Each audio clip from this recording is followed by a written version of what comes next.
A pregnant wife is locked in a shed by the man she once trusted with her life, while his mistress throws the only key into the lake. But what happens next will shake his entire empire to the ground. This isn't just a story of betrayal. It's a fight for truth, freedom, and a mother's unbreakable will to protect her child. Where are you watching from? Let us know in the comments, and don't forget to subscribe for more unforgettable stories like this. I never thought my life would turn into something you'd read in a novel, those kinds with gilded covers and tragic heroines. But I suppose that's how most tragedies begin. Not with a warning, but with a dream. Mine was named Andrew Halston. I met him at a fundraiser for urban development. I was just a graduate student then, juggling architecture lectures and late-night drafting jobs. He was the keynote speaker, charismatic, confident, and with that sharp glint in his eyes that told you he always got what he wanted. Everyone in the room orbited around him like he was the sun. I, on the other hand, clung to the back wall, sipping flat ginger ale, wondering how long before I could quietly slip out. And then he saw me. It was so sudden, the way he crossed the room. He complimented my shoes, plain brown flats, and then, without missing a beat, asked what I was designing. I told him about my thesis on sustainable community housing, and instead of nodding politely, he actually listened. Really listened. I remember thinking how rare that was. A man with $1 billion name and a household face, and yet he asked me questions like I mattered. The weeks that followed were a whirlwind. Dinners in hidden rooftop restaurants, long walks in Central Park at night, bouquets of wildflowers left at my doorstep. I should have been cautious. But when someone like Andrew tells you you're the only person in a room full of glitter that feels real, your heart wants to believe him. We were married less than a year later. The tabloids called it a modern-day fairy tale. Me, the scholarship girl from nowhere. Him, the heir to the Halston empire, real estate, tech, luxury hotels, a fleet of private jets. Our wedding was held at his family's estate, a sprawling stone mansion tucked beside a silver lake, surrounded by forests that whispered old secrets. At first, it was magic. Andrew would touch my belly softly when I told him I was pregnant, a flicker of awe in his eyes. He held me close at galas, whispered promises in my ear, and every so often, he'd sneak me away from high society chaos to lie under the stars like we used to. We had tea by the fireplace, read aloud to each other from old books in his library. I'd fall asleep listening to his heartbeat. But even in those early days, I felt something off. It started small, a shed in the far corner of the estate, always locked. I once asked him about it, and he laughed, brushing it off. Just old storage, Maggie, full of junk my grandfather never tossed. But there was something in the way he said it. A hitch in his breath, a quick glance away. I let it go. You don't question everything when you're happy or when you want to be. He grew quieter as the weeks passed. Less home-cooked dinners, more emergency meetings. His touch lingered less. He smiled, but it didn't reach his eyes. I told myself he was just stressed, that he'd come back to me once the business settled. After all, Halston Enterprises was expanding fast, and Andrew was at the helm. But late at night, when he thought I was asleep, I'd hear him pacing downstairs, arguing with someone over the phone. His voice was sharp, anxious, laced with a fear I didn't understand. I clung to the little joys, the way he still kissed my forehead, the way he called our unborn baby Little Star. I planned the nursery. I painted the walls in soft mint green. I folded tiny clothes and imagined the sound of laughter echoing through the halls of that cold, empty mansion. Then came the perfume. A sharp, unfamiliar scent on his collar. It wasn't mine. It was expensive, musky, and clung to his skin in a way that made my chest tighten. I asked him about it. He blinked, hesitated, and muttered something about a business associate hugging him goodbye. I nodded. But that night, I lay awake, feeling a storm brewing just beyond the edges of my life. I found small things after that. Lipstick on a wine glass in his study, a woman's scarf in the backseat of his car, an earring tucked under the floor mat. I tried not to jump to conclusions. I wanted to trust him. I needed to. I was carrying our child. I couldn't let myself unravel. Not yet. The house began to feel colder. The staff avoided my eyes. And that shed, always locked, always quiet, loomed larger in my mind. I started watching it from the balcony. Once I saw him slip inside just before dusk, carrying a wooden box. He stayed for over an hour. When I asked him about it the next day, he smiled too widely and changed the subject. One evening, I met Diane Kingsley, Andrew's PR director and an old friend of his mother's. We sat in the library drinking tea, and she looked at me with sad, knowing eyes. "This family," she said softly, "they build walls not just around their secrets, but around their hearts. Don't let yourself become just another piece of furniture, Maggie." I held her words close. By my 6th month, the loneliness was palpable. I didn't care about the lake views or marble floors anymore. I missed Andrew's hand on my back when we walked. I missed his voice in the morning. I missed feeling like I mattered. I told myself things would get better after the baby arrived. That maybe fatherhood would anchor him again, bring him back to the version of himself I had fallen for. But deep down, something whispered that the fairy tale had cracked, and I was starting to see what lay beneath the gold leaf. I should have trusted that voice sooner, because what came next would shatter every illusion I had left. And the man I had given my heart to, the man I had trusted to keep me safe, was about to become the one who locked me away. She arrived like a shadow stitched from satin, quiet, elegant, and utterly poisonous. I remember the first moment I saw her. It was at the Halston Foundation's Winter Gala, hosted at our estate. I was in my 2nd trimester, wearing a soft silver gown that barely concealed my growing belly. Andrew was, as usual, in conversation with half the room: business magnates, political donors, old family friends. I floated between tables, trying to keep my posture elegant, even as my lower back ached from the weight of the child we'd made together. Then I saw her. She stood by the marble staircase, a champagne flute in hand, her raven black hair cascading over one shoulder like velvet. Her dress shimmered just enough to catch the candlelight, but not enough to scream for attention. It was her stillness that made her stand out.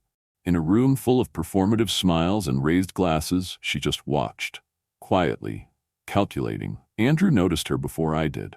I caught it in the tilt of his head, the slight narrowing of his eyes. Not lust exactly, but recognition, like someone waking up to a forgotten song. I followed his gaze and felt a chill race down my spine. I asked a passing server who she was. He shrugged.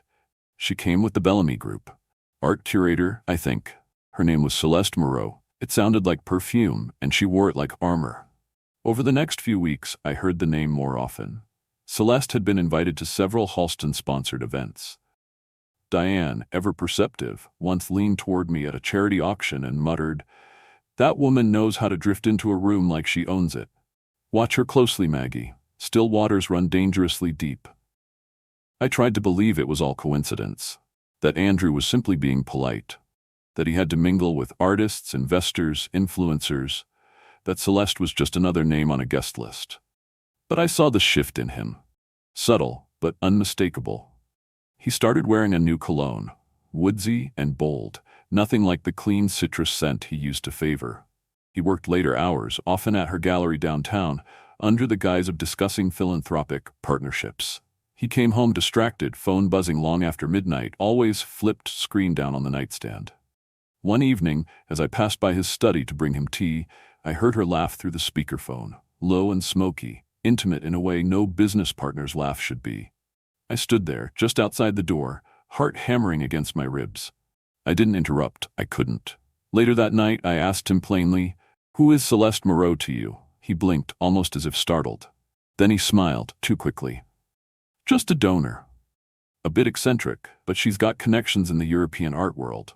It's good PR." I nodded, but his answer echoed hollow in my chest. It wasn't just the emotional distance. It was the way our home began to change. The staff seemed tense, whispering more than usual. The chef once mentioned a dinner and Andrew had enjoyed at Ms. Moreau's place, then quickly corrected himself, saying he must have misunderstood. One of the younger maids left abruptly with no explanation. I was beginning to feel like a ghost in my own house, present but powerless. Watching it all unfold from behind a pane of glass I couldn't break. Diane remained my one tether to sanity. Over lunch one day, she confided something that chilled me to the bone. "I saw them together," she said, eyes heavy. "Not at a boardroom, not at a fundraiser, at a little Italian restaurant in the city. He wasn't looking at her like a colleague, Maggie. He was looking at her like a man who's ready to burn down his life for a fantasy." I tried to breathe, Tried to remind myself I was pregnant, that stress wasn't good for the baby, that jumping to conclusions would only make it worse. But something inside me cracked that day. Not in despair, but in clarity. I could no longer pretend I didn't see the truth. And yet, I didn't confront him. Not then. Part of me was still hoping he'd come back. That whatever Celeste offered, danger, freedom, temptation, he would realize it wasn't real. That I, the woman carrying his child, was more than a chapter he could turn away from. Instead, the gap between us widened. Our bedroom turned into a waiting room. He rarely touched me, and when he did, it felt rehearsed. His affection became obligatory, his presence ceremonial. I cried in the shower where the walls wouldn't echo. I wrote letters to our unborn baby describing the world I wished I could promise. And every day, the shed outside whispered louder. One night, I woke from a dream, Celeste standing over my crib, smiling with eyes like obsidian. I went to the nursery and found myself staring out the window, down at the distant silhouette of that locked structure near the lake. And there he was, Andrew, stepping inside. He didn't see me watching. I didn't sleep that night. Soon after, a formal invitation arrived on thick ivory cardstock. An exclusive viewing of Celeste Moreau's new exhibition, Mirrors of the Mind. It was addressed to both of us. I held it with trembling hands. I knew I couldn't go, not pregnant, not humiliated, but I wanted to scream. Instead, I tucked it into the back of the drawer, behind old ultrasound photos and scrapbooks of happier times. The final straw came with an earring. I was searching for Andrew's phone charger in his car when I found it. A single dangling earring, black crystal, unmistakably Celeste's. I remembered it from the gala. She had worn it like a crown, like a warning. I held it between my fingers, the weight of it heavier than gold. That night, I asked him again, "Are you sleeping with her?" He didn't lie. Not this time. "It's complicated," he said, voice low. "She makes me feel alive, unbound." "And what am I, Andrew?" I whispered, hand pressed to my belly. "A chain?" His silence was all the answer I needed. I wanted to leave. But where could I go? My family lived halfway across the country. My doctor, my baby's health, everything was here. And more than anything, I was scared, not of starting over, but of what Andrew might become if he thought I was trying to take everything away. Still, I knew then that the real danger wasn't Celeste. It was what Andrew was willing to do to keep her. I couldn't stop thinking about that shed. Long after the confrontation. Long after the night I found Celeste's earring in Andrew's car. Long after I stopped expecting love when he walked through the front door. The locked structure behind the mansion, half swallowed by ivy, half forgotten in plain sight, began to loom larger than the mansion itself. There was something about it, something cold and deliberate, as if it held more than old tools and forgotten antiques. As if it watched me back. Andrew had given me the same answer every time I asked. Just family storage. Nothing of interest. But he said it too quickly, too neatly, the way someone speaks when rehearsing a lie. He never lingered there with guests, never brought staff near it. I once saw a groundskeeper approach it with a wheelbarrow, only to be waved off by Andrew with a sharp whisper. I watched from the upstairs window, the nursery half-painted behind me, wondering how many other things he had been guarding this tightly. My pregnancy had made my world smaller. Doctor's appointments, naps, warm baths, books I tried to focus on, but my curiosity about that shed bloomed wildly. I'd pass the window and catch myself staring down at it. Sometimes I dreamed of it. In those dreams, the shed would creak open slowly, revealing not tools but mirrors. Each one showing a version of myself, laughing, weeping, screaming, all trapped behind glass. The morning I decided I had to see inside, the air was brittle with winter's warning. The lake had begun to freeze in patches, its surface glossed over with thin, cracking sheets of ice. I put on my warmest coat and walked slowly through the backyard. I told myself it was just a walk to clear my mind, but every step pulled me toward that door. I stood before it, my breath clouding in front of me. The padlock was large, rusted but sturdy. I tried the handle anyway. It didn't budge. There were no windows on the front, just slats of weathered wood and silence.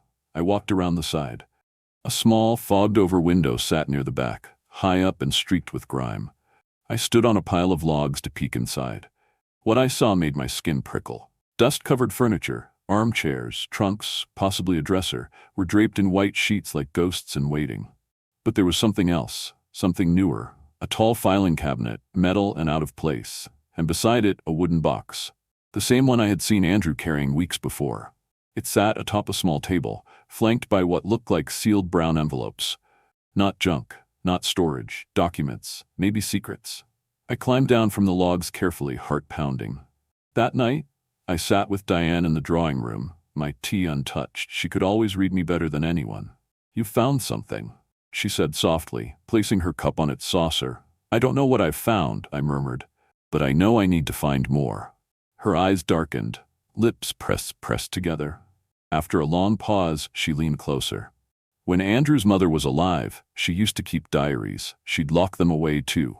There's always been a quiet in that family, the kind that muffles more than it protects. Be careful, Maggie." Careful didn't feel like enough anymore. Later that week, I approached Alden Reeves, the estate's caretaker. He had been with the Halstons for over 30 years, long before I married into the name, long before Andrew built his tech empire atop his father's real estate fortune. Alden was wiry, silver-haired, and always polite, but distant, like he kept one foot in the shadows on purpose. I found him near the garden shed, tending to a broken trellis. "Mr. Reeves," I said, brushing hair from my face, "do you happen to have a spare key to the lake shed, the one near the water?" He looked up slowly, his face unreadable. "Why do you ask?" "I just want to know what's inside. Andrew won't tell me." He stared at me for a moment that stretched longer than it should have. Then, with a sigh, he pulled a ring of keys from his coat. His fingers paused over one small brass key. "That shed's not my business anymore," he said, "but maybe it ought to be yours." He handed me the key without another word. I didn't tell Andrew. I didn't even tell Diane. I waited for the right moment. One of his endless meetings downtown, or another late-night dinner with philanthropists. I rehearsed my steps over and over like choreography. Open the shed. Look. Document if needed. Close it. Lock it again. Pretend nothing happened. But timing isn't something we control, especially in houses built on secrets. Andrew came home early that evening. I was in the kitchen, hands trembling over a glass of water, the key burning a hole in my coat pocket. I could feel his presence before I heard his voice. When he walked in, he looked tense, frustrated. He poured himself a scotch without saying hello. When I asked how the meeting went, he said nothing. He paced, took calls, slammed the door to his study twice. I knew I had to wait. But my heart felt like a ticking clock. Later that night, long after the house quieted, I tiptoed downstairs. I stepped outside into the cold. The grass crunched underfoot. The moon hung low and milky behind scattered clouds. My breath came in small clouds, fast and nervous. I reached the shed. Key in hand, I bent toward the lock, then stopped. There were footprints in the frost. Fresh. Leading away from the shed and back toward the house. My hand froze midair. Someone had already been here. I turned slowly and saw her. Celeste. She was standing by the stone arch at the edge of the garden path, a small leather bag in her hand. No coat, no hat, just that infernal calm. Her gaze met mine, unflinching. "I brought Andrew some documents," she said casually, as if we were strangers at a gallery opening. My grip on the key tightened. "He's not here. I'll wait." Her voice was sweet, artificial.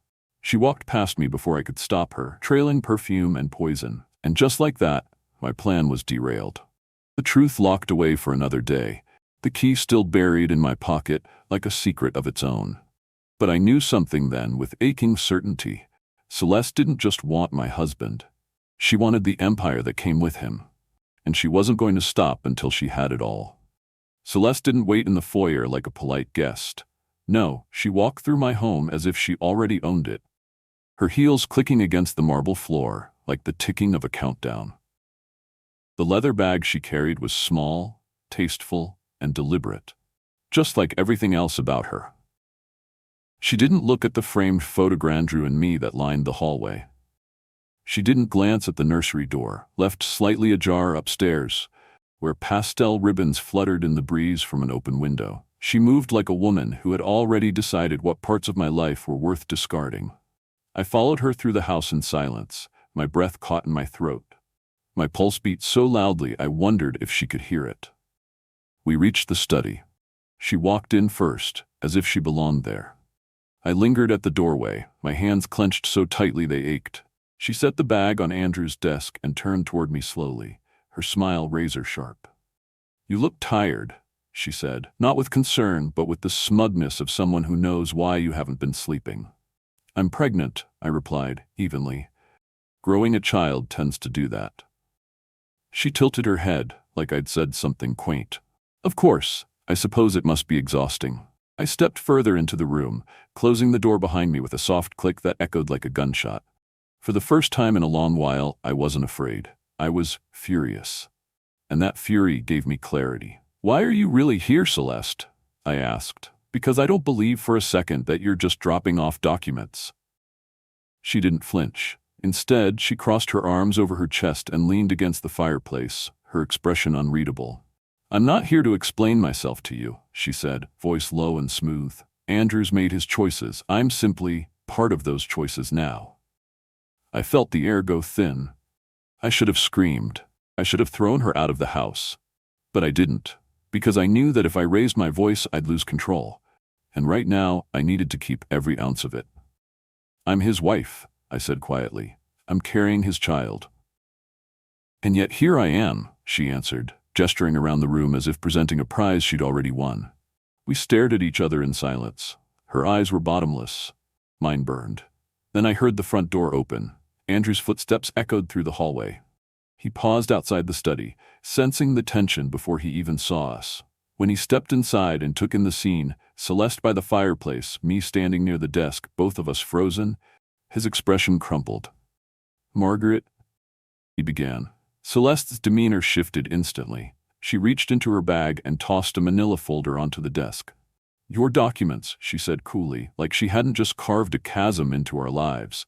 Then she turned to me, her gaze lingering just a moment too long. "Take care of yourself, Maggie," she said, before walking out with all the grace of a lioness retreating from a fresh kill. I didn't move. Andrew rubbed a hand down his face, clearly searching for words, for excuses. "It's not what it looked like," he muttered, but even he didn't believe it. I turned to him slowly. "How could you let her walk into our home, into my home?" He looked at me, and for a flicker of a second, I saw guilt, real guilt. But it vanished quickly, replaced with defensiveness, the shield he always wore when he felt cornered. "She just showed up. I didn't invite her." "But you didn't stop her," I whispered. He didn't answer. I left him there and walked upstairs. I didn't cry this time. I didn't collapse. I sat in the rocking chair in the nursery, one hand on my stomach, the other clenched around the key in my pocket. That shed was calling again, louder than ever. Whatever was inside it, I needed to see. I needed truth. Raw, unpolished, brutal, if necessary. Because what I had now was a life made of shadows. The next morning I called Diane. "I have the key," I told her. "I'm going in tonight." She paused, then said only this: "Be careful, and if you find anything, be ready. Secrets don't like to stay quiet."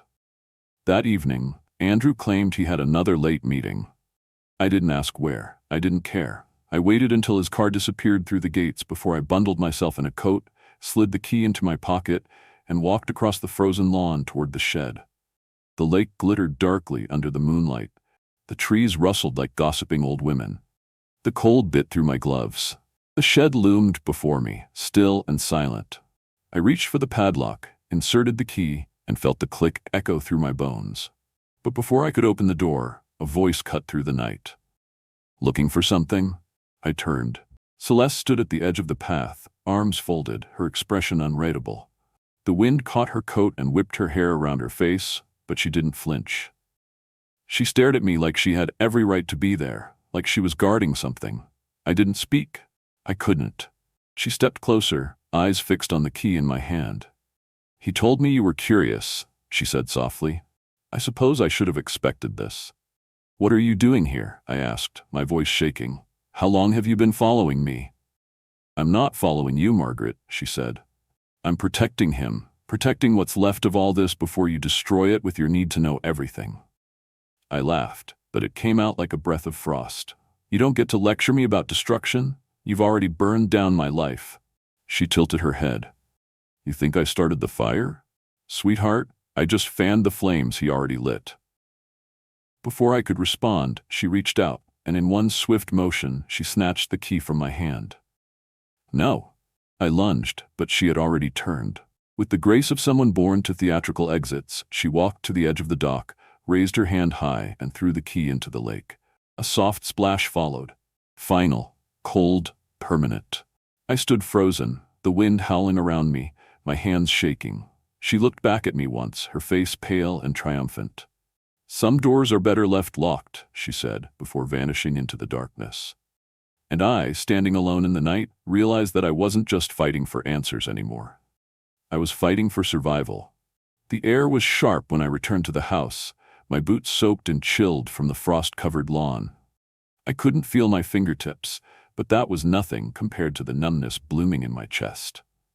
I had watched her do it. I had seen Celeste toss the key, the only key, into the lake without hesitation, like it was nothing more than a stone to skip. She didn't care that it locked away the truth. That shed may have held lies, but it had also become my last hope for clarity in a life that had grown murkier by the day. When I stepped back inside the mansion, everything felt off balance. The grand chandelier above the foyer flickered once.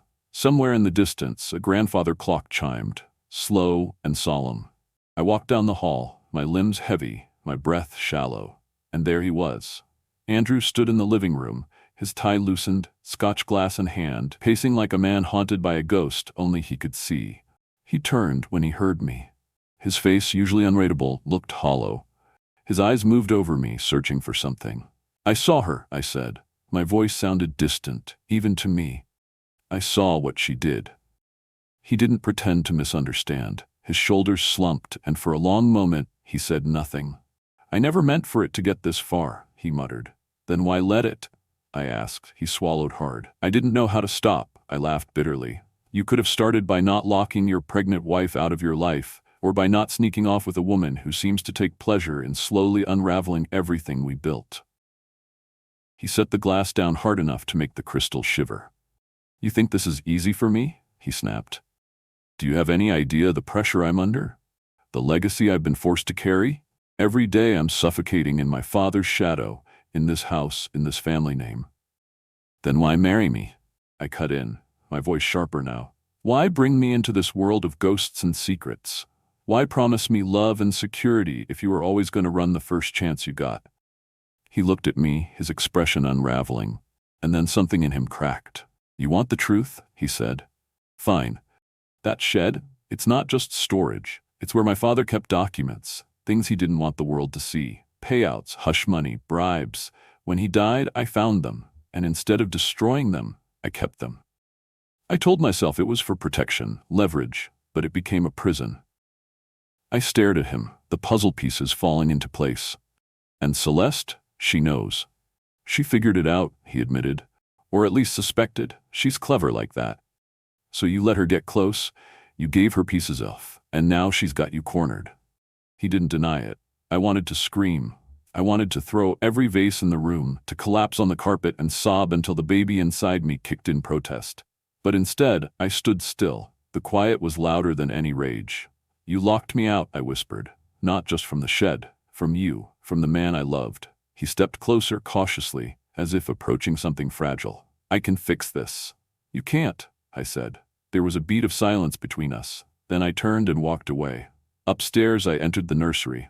The pastel green walls felt mocking now, too soft for the storm raging in my life. I sat in the rocking chair and stared at the mobile hanging above the crib. Tiny felt clouds spun gently in the draft from the window. I touched my belly. The baby kicked once, a small flutter like a reminder. I wasn't alone. A few hours later, I heard the front door open and shut again. I didn't get up. I just stayed in that chair, rocking gently, feeling like the whole world had shrunk down to the size of this room. The next morning, I called Diane. I told her everything, about the key, the shed, Andrew's confession. She listened without interrupting, and when I finished, there was a long pause on the other end. "I'm coming over," she said finally.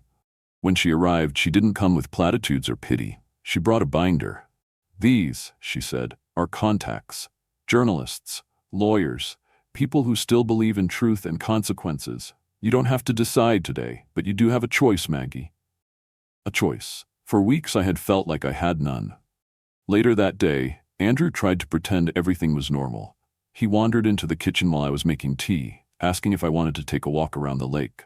I said no. He frowned. We used to love those walks. I used to think you were someone I could trust. That shut him up. That evening, the house held its breath. I could feel it in the walls, in the tension humming beneath every chandelier. I stayed in the nursery, but I could hear Andrew's voice downstairs, low and urgent, talking to someone on the phone. Probably Celeste. Probably trying to control whatever narrative he still could. I didn't care. What I cared about was the fact that my world had burned down, and I was still standing. That meant something. That meant I was strong enough to rebuild. Hours later, long after the mansion had gone quiet, I returned to the window and looked out toward the shed. The moon was high. The lake, still and black, held the key to the truth beneath its surface. I couldn't unlock the door anymore, but I could tear down the house around it. That was the moment I stopped waiting.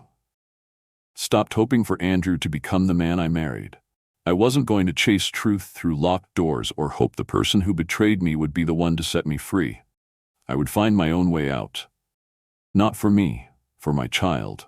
The house had grown quiet again, but not peaceful. Never peaceful. The kind of silence that hung over Halston Manor was heavy, like the breath right before a storm breaks. Each hallway echoed with things unsaid, things undone. Andrew and I moved through it like ghosts, avoiding each other's eyes, pretending there weren't broken pieces crunching beneath every step we took. He still left for meetings. I stopped asking where. Sometimes he didn't come home until well past midnight. Other times he didn't come home at all. I heard his voice in hushed tones behind the study door, and once I heard Celeste's name spoken, sharply, like a warning, like a prayer he wasn't sure he wanted answered. I didn't need to be told they were still seeing each other. I could feel it, like perfume that lingered long after someone had gone. I focused on the baby. I kept my hand on my belly every chance I got, whispering soft reassurances into the growing curve. You're going to be safe, I promised. No matter what happens, I won't let anyone hurt you. The nursery became my sanctuary. Diane helped me finish it. Sunflower decals on the closet doors, warm golden light bulbs instead of the cold, white fluorescence Andrew preferred. She brought me chamomile tea and held my hand when I couldn't find the words for what I was feeling. She was the only one who didn't ask me to be strong. She simply stayed, and that was strength enough. And then came the baby shower. Diane insisted we have something small. You need joy, she said, even if only for an afternoon. She invited only a handful of trusted friends, no press, no investors, just women who had known me before I was Mrs. Halston, before I was the woman with the scandal-brewing marriage and the husband who had locked away more than secrets. I agreed. The living room for once felt soft. Balloons in pale blues and yellows floated above the mantel. A long table of finger sandwiches and cupcakes wrapped in ivory lace stood beside the piano. Laughter filled the room like fresh air after weeks of suffocation. For a few hours, I almost felt normal. I opened tiny socks and bibs and rattles, and smiled at kind faces that reminded me of who I used to be. And then Andrew showed up. He walked in halfway through the party, eyes shadowed, shirt untucked, phone still pressed to his ear. He froze when he saw everyone. I could tell he hadn't remembered the date, or maybe he had, and just didn't care. He offered a stilted apology to the guests, mumbled something about an urgent matter, and left again as quickly as he'd come. The mood deflated like a balloon pricked with a needle. One by one, the women made polite excuses. Hugs were offered. I smiled and thanked them. But when the door closed behind the last one, I sat alone in the decorated room, my hands trembling in my lap. That night, I didn't cry. I waited. I waited until I heard him come back, until I heard his keys drop onto the entry table. I waited until I saw the glow of his phone light under the door. And then I opened it. He looked up, surprised to see me. Maggie? I'm done pretending, I said, my voice low, controlled. You couldn't stay for your own child's celebration. You couldn't give me an hour. His jaw tightened. I had a crisis at work. I told you that. No, I snapped. You didn't. You walked in, realized you were caught between two lives, and you left, again. He turned away, muttering something under his breath. What was that? I demanded. He spun back. Do you think I'm enjoying this? That I like being pulled in 5 directions? That I don't know I'm failing you? Then stop, I whispered. Stop failing me. He laughed, bitter and exhausted. You think it's that easy? You think I can just walk away from everything my father built, everything I've built, just because you want more dinners and bedtime stories? I stared at him. No, I think you could have chosen to protect me, to protect us, but you didn't. You chose her. Silence fell between us like a guillotine.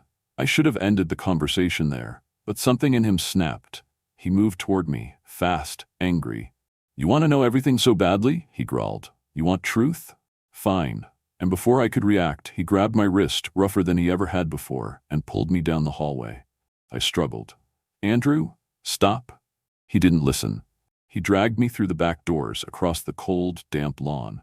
The wind whipped through my hair. My boots slipped in the mud. I held my belly with my free hand, terrified not of the man I loved, but the stranger who had taken his place. We reached the shed. You want to see what's inside so badly? He said, voice trembling with something darker than anger. Here it is. He threw open the door with a rusty screech. Inside, dust floated in slanted moonlight, and the stale air hit me like a wave. I stepped back, but he shoved me forward. I stumbled inside, gasping as I caught myself on a broken chair. The door slammed shut behind me. I screamed, pounded on the wood. Andrew, let me out! Outside I heard nothing at first, then his breathing, ragged, panicked. A second later, the snap of a lock clicking into place, and then footsteps, growing fainter.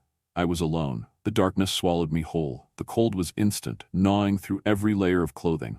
I crumpled to the ground, my breath coming in short, sharp bursts. My hands shook as I reached for my belly, whispering to the baby, "It's okay. I'm here. I'm here." But I didn't know if I could say that tomorrow. I didn't know if tomorrow would come.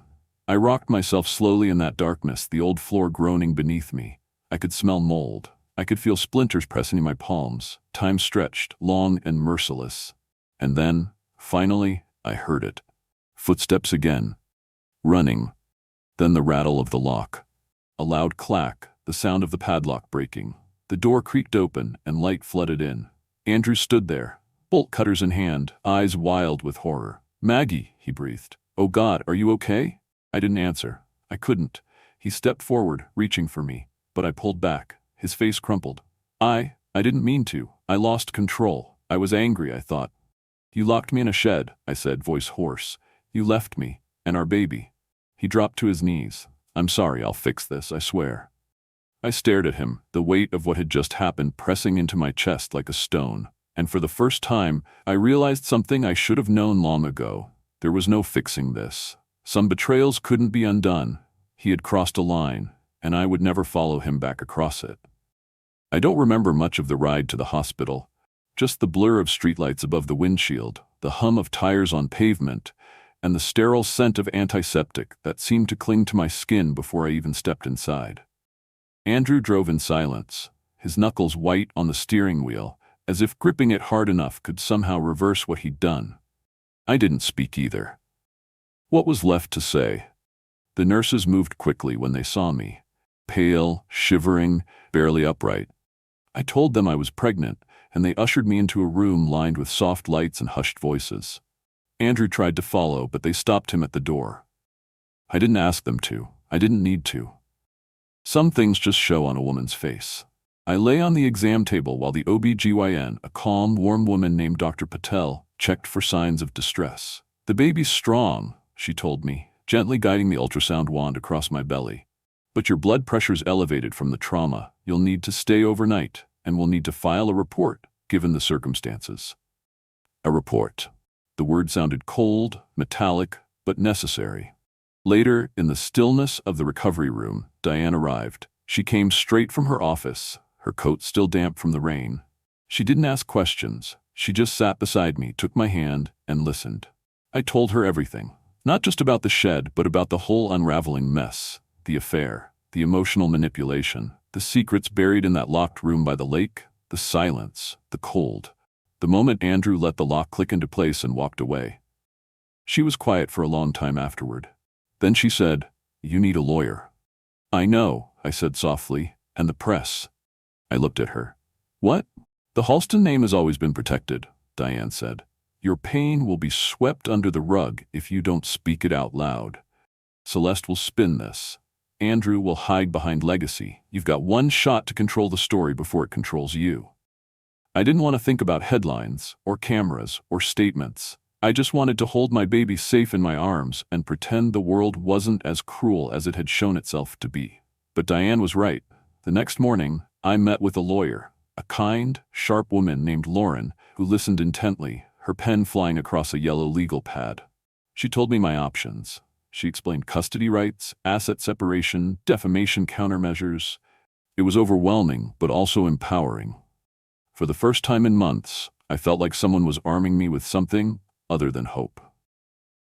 Meanwhile, behind the scenes, Diane made her own move. She contacted a journalist, a former colleague who had gone independent after leaving a major network.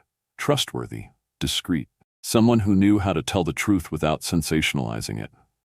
Within days, an article was in the works.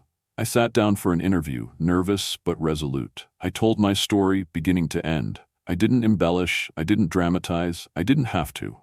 The facts spoke for themselves. A wealthy husband, a pregnant wife, a mistress with ambition, and a locked shed that became a cage. Photos were provided of the mansion, of the shed, of Andrew and Celeste at various events, close and smiling in ways no business partners ever should be.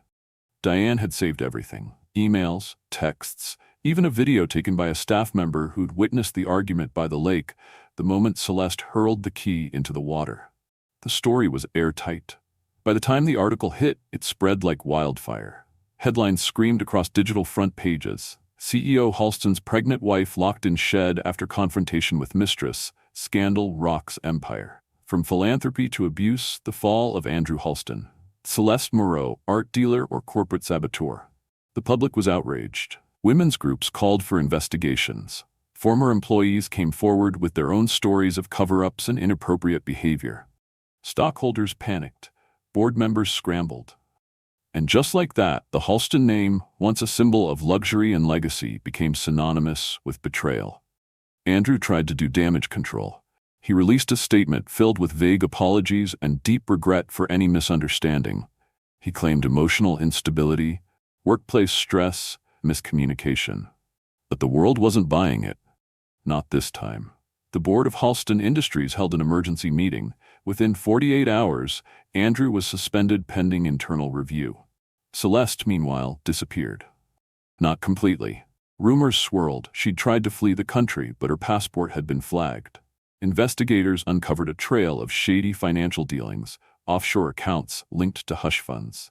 She had used Halston's power to leverage investments, funneling resources toward her own private ambitions. A warrant was issued.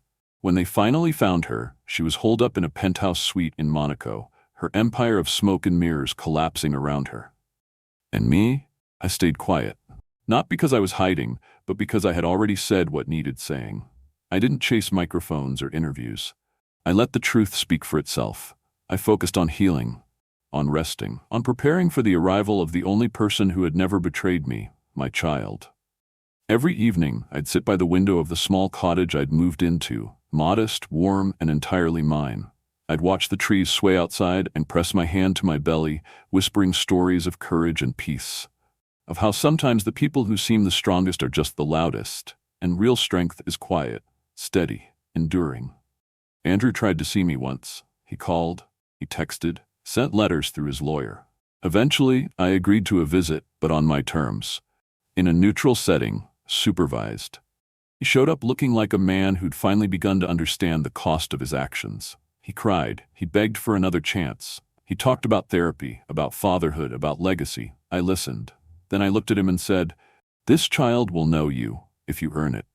But he won't learn love from someone who confuses it with power." He nodded. And for once, he didn't argue. In the months that followed, I kept building. I painted. I read. I found a local support group of women who'd walked through their own versions of fire. And slowly, breath by breath, the smoke around me cleared. Spring came, and with it, my son. He was born on a quiet morning, sunlight spilling across the delivery room like a promise. I named him Elias after my grandfather, a man who believed in dignity, in honor, in doing right even when no one's watching. When I held him in my arms, the world felt whole again. Not perfect, not without scars, but whole. And for the first time in a long time, I didn't look back. I didn't need to. The morning Elias was born, the world outside my hospital window was awash in gold. Not the cold, showy gold of chandeliers or engraved cufflinks, but the soft, honest kind, sunlight threading through the blinds, warm on my face as I cradled my son for the first time. His tiny fingers curled around mine, impossibly small yet stronger than anything I'd ever held. In that moment, I wasn't Maggie Halston, wife to a disgraced millionaire, nor the woman the tabloids had dissected.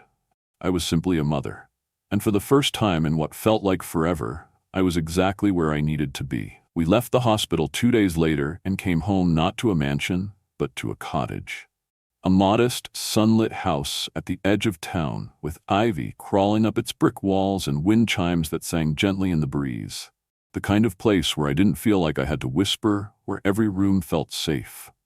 I had chosen it because it reminded me of my childhood home, back before my world was lined with marble and mirrors, back when love was loud and real and uncomplicated. Diane came by often, arms full of groceries, fussing over Elias like he was her own.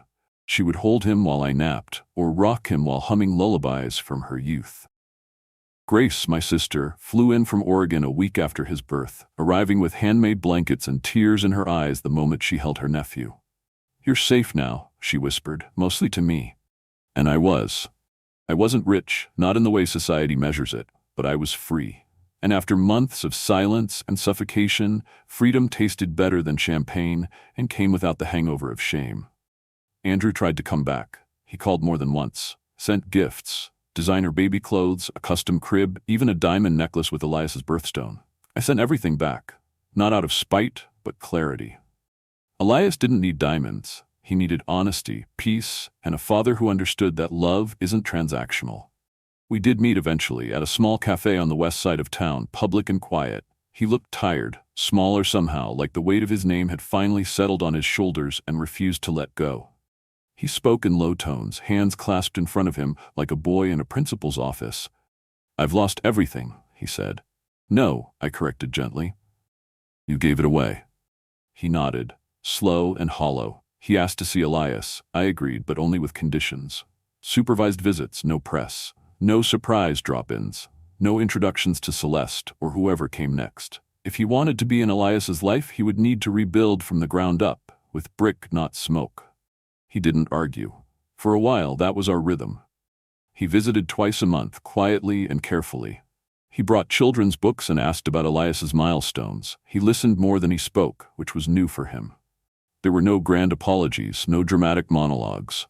Just small, measured acts of effort. But I never let him too close. Not again. Trust, once broken so completely, isn't easily mended. Not when the cracks still sting, when the wind hits just right. Celeste, meanwhile, vanished from the headlines. After the financial investigations and press storm, she slipped into obscurity. Rumor had it she fled to France, using what was left of her fortune to buy a vineyard and disappear among the vines. I sometimes imagined her there, alone, sipping wine and replaying the game she thought she had won. I didn't hate her anymore. Hatred, I'd learned, was too heavy to carry, especially when you had a baby who smiled in his sleep. What stayed with me most wasn't the betrayal or the scandal, it was the shed. Even now, it lives in my memory like a ghost house. Cold, dark, and locked tight. Not just a physical space, but a metaphor for all the things we women are asked to ignore. The secrets we're told to leave undisturbed.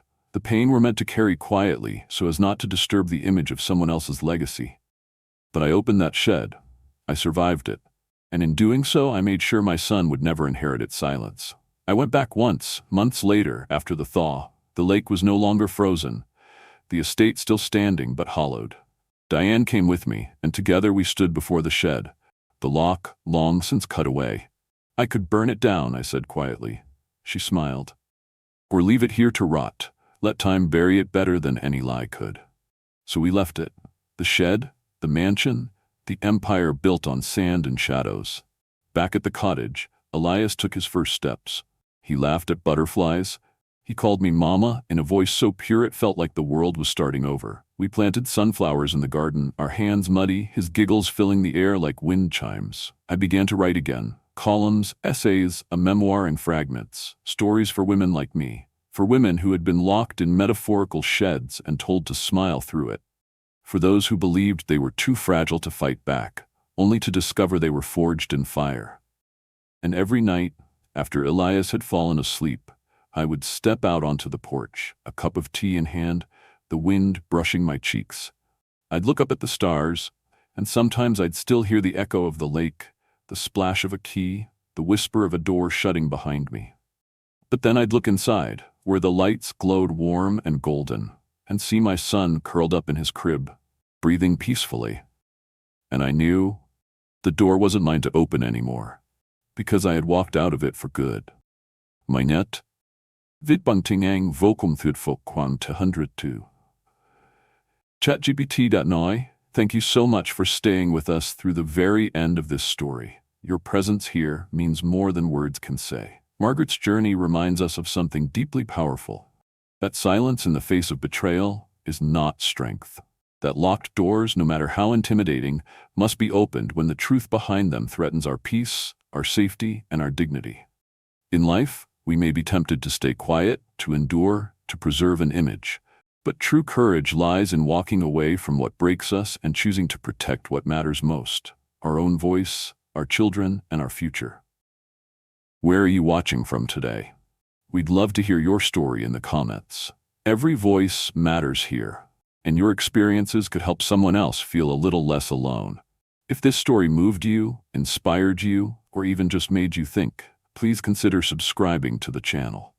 We share powerful real-life tales like this every week, stories of resilience, of healing, and of hope. Don't forget to like and share with someone who needs to hear this. Until next time, stay strong, stay kind, and never stop fighting for your truth.